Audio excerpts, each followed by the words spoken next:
New TV Telugu పాత సినిమాలను ఆధునిక సాంకేతికతతో మెరుగులు దిద్ది మళ్లీ విడుదల చేసే ట్రెండ్ ప్రస్తుతం జోరుగా సాగుతోంది. ఇప్పటికే పోకిరి, జగదేక వీరుడు, అతిలోక సుందరి, వర్షం, జల్సా వంటి పలు విజయవంతమైన చిత్రాలు రిలీజ్ అయ్యి బాక్సాఫీస్ వద్ద మరోసారి సందడి చేశాయి. ఈ కోవలోనే నందమూరి బాలకృష్ణ పుట్టినరోజు సందర్భంగా ఆయన నటించిన సూపర్ హిట్ చిత్రం లక్ష్మీ నరసింహను జూన్ 8న గోల్డెన్ టర్టిల్ ఎంటర్టైన్మెంట్ సంస్థ ప్రేక్షకుల ముందుకు తీసుకురానుంది.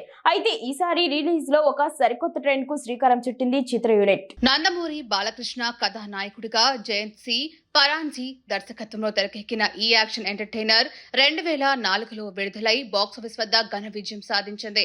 మనీష్ శర్మ అందించిన సంగీతం, ముఖ్యంగా పాటలు విశేష ప్రజాదరణ పొందాయి. అయితే అప్పట్లో చిత్రీకరణ పూర్తి చేసుకుని హీరో క్యారెక్టర్ ను హైలైట్ చేసేలా ఉన్న ఒక పాటను కొన్ని కారణాల వల్ల సినిమాలో ఉపయోగించలేదు.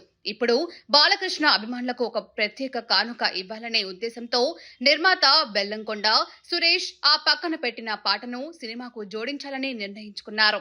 కేవలం సౌండ్ లేకుండా ఉన్న పాత విజువల్స్ మాత్రమే లభ్యం కావడంతో వాటికి అనుగుణంగా కొత్తగా పాటను రాయించారు. ప్రఖ్యాత గేయ రచయిత చంద్రబోస్ సాహిత్యం అందించగా యువ సంగీత దర్శకుడు బీమ్స్ సిసిరోలియో స్వరాలు సమకూర్చారు. స్వర కీర్తన్ ఈ గీతాన్ని ఆలపించారు.